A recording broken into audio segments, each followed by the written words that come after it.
the discriminant and the quadratic formula. We're going to start with the quadratic formula. This is the last way that we're going to learn for solving for x in a quadratic equation. This one you can use on every single equation and it'll get your answer right away. So you had factoring, square root method, complete the square, and now quadratic formula. So take a second and copy that down. This comes from standard form. So from ax squared plus bx plus c equals 0. It has to be set equal to 0.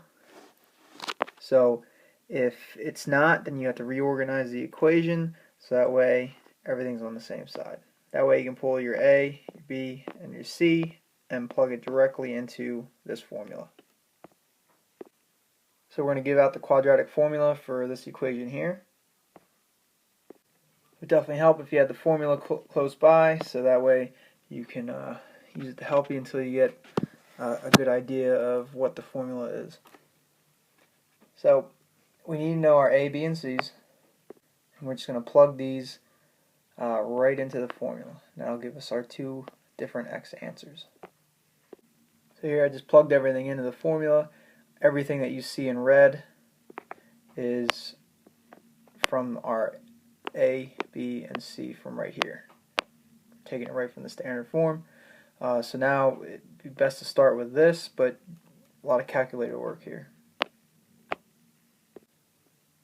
Now I just solved right now what was underneath the radical, and then the bottom, because 2 times 4 was easy.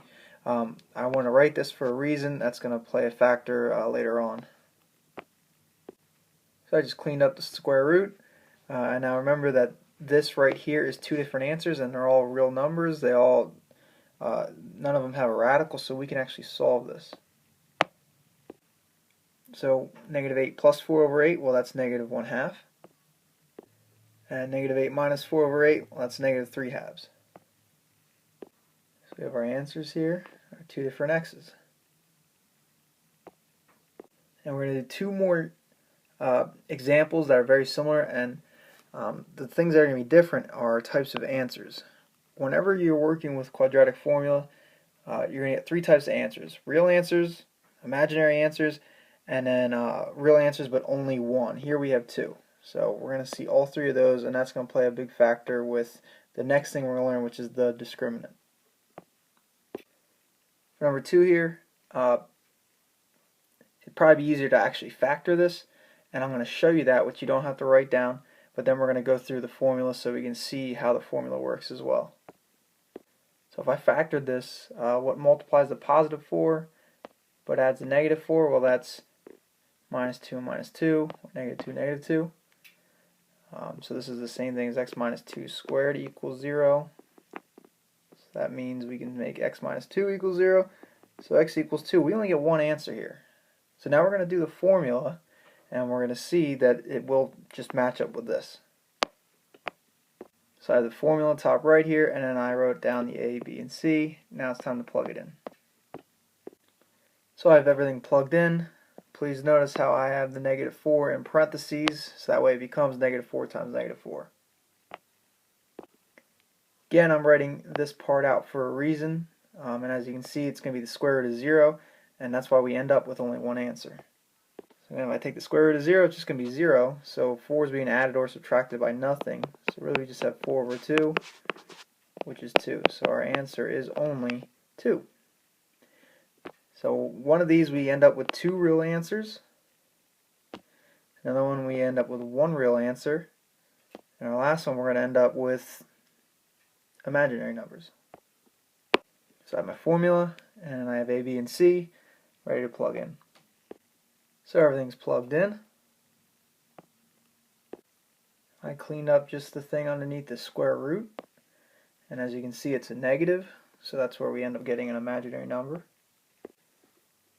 So I took care of the square root, and then everything here can be reduced. 3 plus or minus 2i. So that gives us our 2 answers. 3 plus 2i and 3 minus 2i. And as you can see, we have 2 imaginary answers here. one here, one real answer here and two real answers here. So those are the three types of answers that we're going to get when we're dealing with quadratic functions.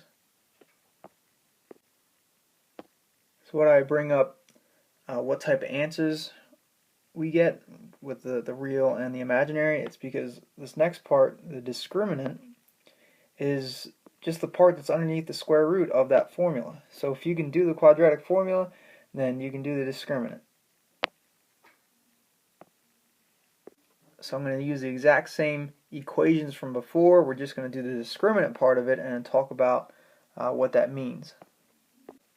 So I have the discriminant written, and then A, B, and C.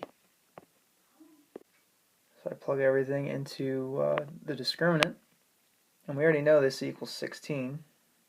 Again, this number 4 here matches up with number 1, so I'll go back to that. So right here from earlier is that 16. Well, that's going to tell us what type of answers we end up with.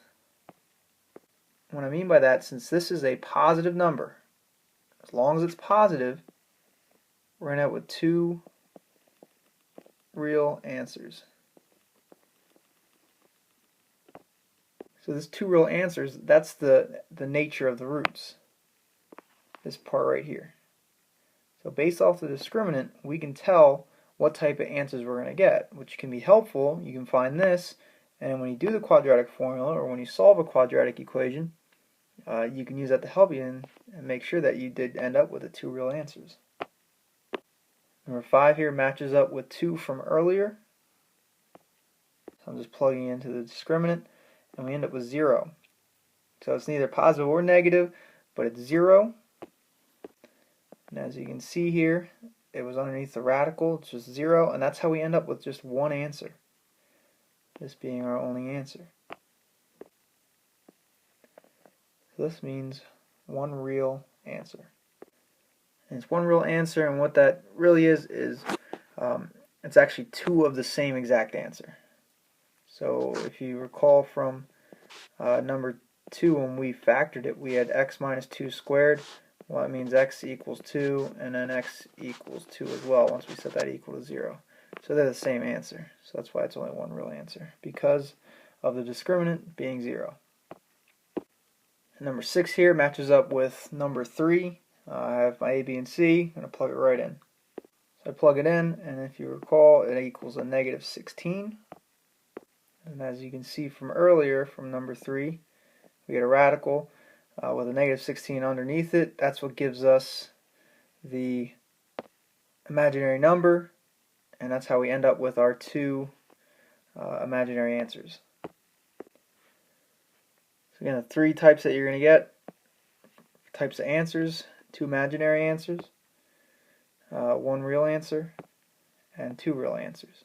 And that's all based off the discriminant, the part that's underneath the radical in the quadratic formula. So this chart helps out with the discriminant and in the nature of roots. Discriminant is less than 0. That means the roots are non-real. And that's because if you look at the graph here, the graph itself never crosses the x-axis. So there are no zeros for where it crosses the x-axis. If it equals 0, that means the vertex is on the x-axis. That's why there's only one answer for that. And then greater than 0, this bottom part here, we get two places where it crosses the x-axis. That's why we have two real answers. So it might be a good idea to write this down. This chart can definitely help you, and then these graphs kind of give you an idea of what you're going to be dealing with graphing-wise. Might be helpful to add how many different answers you're going to get as well. Okay, this last part of the video is where did the quadratic formula come from? This might help give you a better understanding, but it's a lot of letters that are going to be moving around. So the main idea is that you can take the formula that you learned from the beginning of this video and plug in the correct values and then come up with your two different answers for x. So if we're trying to find out where the quadratic formula came from, if we start with standard form, and then we get all the x's on one side, we're going to do complete the square here. So I'm just moving c over, and then I have to divide everything by a to get the x squared by itself, and now I'm ready to do complete the square.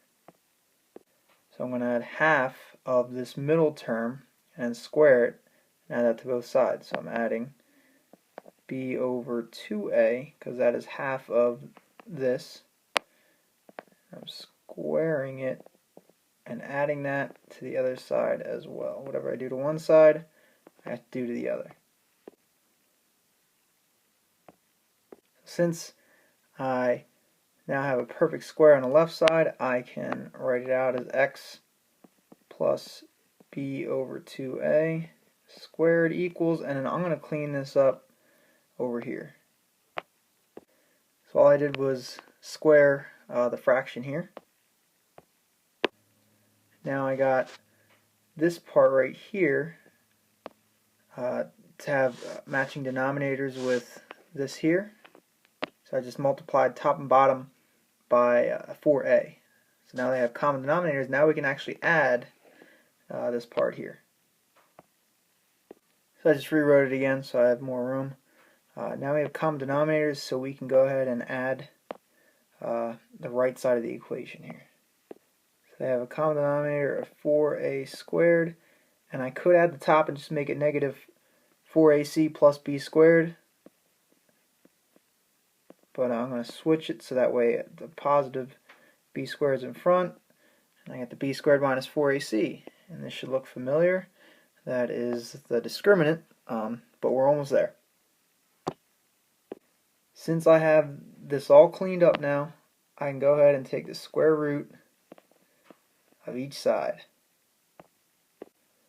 Whenever you take the square root of a fraction, go on the right side here, you have the square root of the top, b squared minus 4ac, and then the square root of the bottom, but the square root of the bottom we can actually do. Square root of 4a squared is just 2a. So it's starting to look a little more familiar here.